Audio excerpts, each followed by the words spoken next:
Cilacap terkini, putusan MK rubah peta politik di Kabupaten Cilacap. Berapa pasang? Ini kata PD Perjuangan Kabupaten Cilacap. Telusur Pilkada. Assalamualaikum Pak Ketua. Waalaikumsalam warahmatullahi wabarakatuh. Sehat Pak Ketua? Alhamdulillah sehat. Yap. Ini Pak, mensikapi keputusan MK nomor 60 garing PUU 22/2024 terkait gugatan terhadap Undang-Undang Pilkada Pak. Ini gimana Pak tanggapannya? Ya, itu kabarnya yang sangat menggembirakan tentunya buat masyarakat Kabupaten Cilacap dan juga masyarakat di seluruh Indonesia. Karena kalau nggak salah yang menggugat Partai Buruh dengan Partai Garuda Pak ya? Gelora ya, Partai Gelora. Nah, gugatannya berkaitan dengan Undang-Undang nomor 10 tahun 2016, Undang-Undang Pilkada. Nah, ini lebih spesifik di pasal 4 amar putusan MK-nya. Itu tertera jelas memberikan ruang apabila di kabupaten kota masyarakat yang masuk dalam daftar pemilih tetap di atas 1 juta, maka partai politik yang mendapatkan atau gabungan partai politik yang mendapatkan suara sah itu minimal 6,5% suara sah. Jadi suara sah itu kalau memang ada di satu kabupaten yang tidak masuk parlemen, tapi jumlahnya total ada 6,5% bisa mengusung mencalonkan. Itu tafsir di amar putusan MK soal pasal 40 ayat 1 kalau nggak salah itu ya, 40 ayat 1. Nah, ini sebuah berita gembira ini Pak Sani. Jurnal luar biasa ini menjemput berita supaya masyarakat kita teredukasi. Jadi tadi ada yang bertanya, Pak Sani juga diskusi bertanya ya, loh itu berarti partai politik? Iya, partai politik peserta pemilu. Loh, apa bisa? Mungkin bisa saja, karena pemilu itu bukan dasar dari nomor urut kabupaten, tapi per dapil. Cilacap ada 6 dapil. Kalau ada di jumlah sebanyak itu tiap dapil, barangkali bisa. Mungkin tidak dapat kursi, tapi dijumlahkan. Kalau hari ini partai politik yang mendapatkan, misalkan saya punya data PAN ya, PAN itu 63.000. Kalau kita ambil contoh suara dari DPT tapi yang ikut pemilu, kan ada yang nggak datang. Kalau hitungannya dari yang datang melakukan pencoblosan, suara sah 1 juta paling tidak 65.000. PAN ini di Cilacap sudah bisa mengusung, ditambah dengan partai-partai yang lain yang tidak masuk parlemen, ada Hanura, ada PKN dan yang lainnya. Nah, ini memberikan ruang luar biasa kepada masyarakat, kepada tokoh, tidak tersandra oleh kuota 20% kursi atau 25% suara sah. Gitu Pak Sani. Siap, Pak. Artinya PD Perjuangan dengan putusan MK ini menyambut sedih atau menyambut gembira atau gimana Pak? Kalau kita menyambut gembira, kenapa? Karena partai politik ini dipimpin ide dan gagasan. Ada partai politik yang mengusung calonnya bonding dengan rakyatnya, dikehendaki rakyatnya, tapi barangkali dikhawatirkan ada partai politik yang memotong sehingga ada orang baik, ada orang hebat, tapi tidak bisa mencalonkan atau dicalon gara-gara partai politiknya tidak mengusung, rakyatnya pengen, misalkan ada yang seperti itu. Maka kalau sekarang nggak perlu sampai 20% kursi. Ya, nah itu bagus, itu namanya kontestasi pilkada, itu namanya demokratos, kekuasaan rakyat, demokrasi. Ini kita menyambut baik. Menurut kami, saya yakin DPP PD Perjuangan menyambut baik, rakyat Indonesia, masyarakat Kabupaten Cilacap menyambut baik. Siapapun bisa mengusung dengan syarat yang tadi, tidak terlalu repot. Siapapun bisa berlaga, siapapun bisa berkontestasi.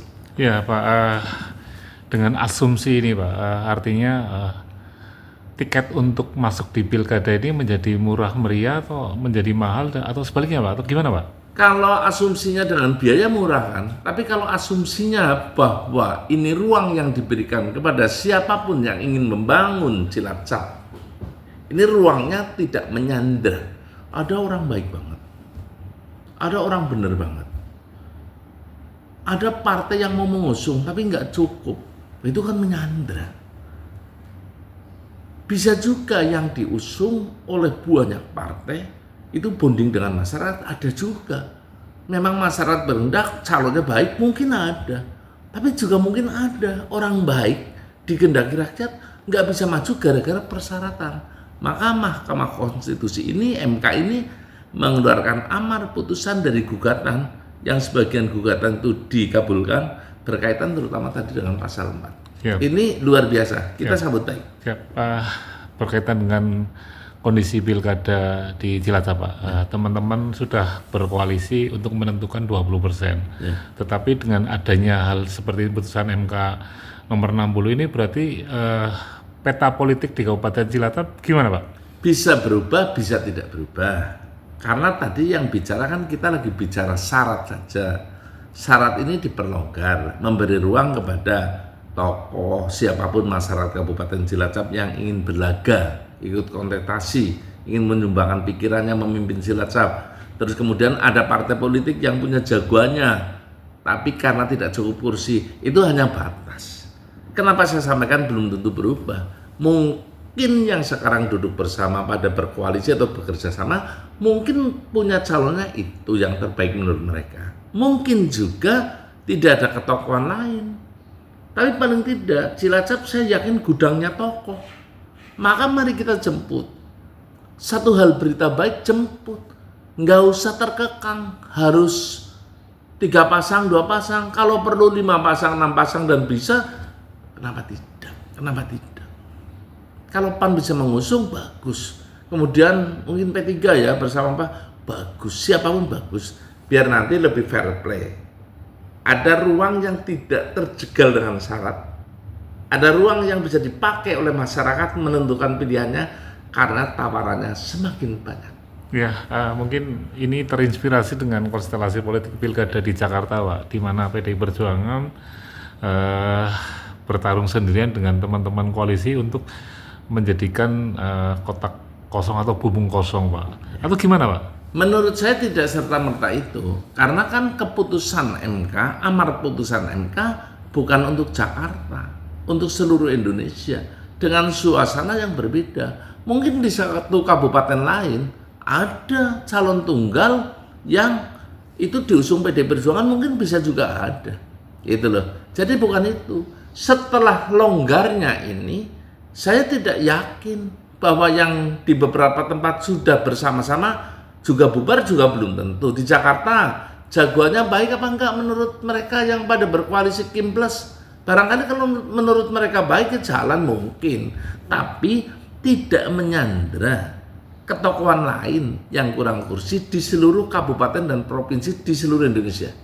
Jadi enggak menyandra yang mau maju, tersandra oleh ruang, tersandra oleh kota. Tapi yang sudah bersama-sama belum tentu bubar, belum tentu, karena mungkin mereka sudah sepakat dengan ketokohan itu atau banyak hal yang lainnya yang saya nggak ngerti. Ya, Pak, ini kemenangan rakyat atau partai politik, Pak, untuk putusan MK ini untuk pilkada, Pak? Ini kemenangan demokrasi. Jadi demos kratos itu kekuasaan rakyat. Rakyat itu 5 tahun loh. Menurut saya ini loh yang akan bagus memimpin Cilacap. Yang satunya menurut saya. Nah, menurut itu kan baik menurut mereka. Saya kan pernah ngomong, baik ada 3. Baik menurut kita, tapi belum tentu menurut orang lain baik. Baik menurut umum, yang hasil nanti itu baik menurut umum. Dan ada baik yang sebaik-baiknya, benar sebenarnya adalah milik Tuhan. Nah, maka ruang konstitusi ini, hasil amar putusan MK, memberikan ruang kepada siapapun supaya baik itu dipertarungkan, diperlagakan, dikontestasikan. Sebenarnya baik menurut umum itu siapa? Menurut saya Pak Sandi yang terbaik untuk jadi calon bupati. Menurut saya. Menurut si yang lainnya teman saya jangan. Mungkin mereka Iskandar. Menurut yang satunya jangan. Itu kan lagi berdebat. maka Demoskratos kekuasaan rakyat disandingkan, ditaruhkan, itulah yang terbanyak, rakyat menentukan, suara rakyat, suara Tuhan. Hari itu, bismillah, itulah yang terbaik menurut kita dan terbaik menurut Tuhan. Siap, Pak. Kalau PDI Perjuangan Pak Kabupaten Cilacap dengan adanya putusan MK ini, Pak, posisinya di mana, Pak? Atau gimana, Pak? Tentang pencalonan kader, Pak, gimana, Pak? Yang pertama, kalau dari regulasi yang belum ada putusan MK hari ini, kita kan juga sudah bisa mengusung dan insya Allah berteman dengan partai lain. Tapi setelah ada ini, ya lebih bisa mengusung kan. Kalau siapa yang nanti dicalonkan oleh PDI Perjuangan, sekarang domainnya ada di Dewan Pimpinan Pusat, kewenangannya ada di sana, karena yang selalu saya sampaikan, proses di PDI Perjuangan sudah berjalan dari mendaftar sampai fit and proper test dan sudah diusung. Kemudian DPP juga mencermati struktur partai yang berpotensi sampai keluarga pengurus partai, kader partai. Yang ketiga, DPP melakukan pantauan radarnya untuk ketokohan agama, ketokohan masyarakat yang potensi bisa memimpin Cilacap. Hari ini lagi digodok, dimasak di Dewan Pimpinan Pusat, DPC dan seluruh jajaran struktur serta kader wajibnya menunggu, wajibnya mengamankan, dan wajibnya memenangkan.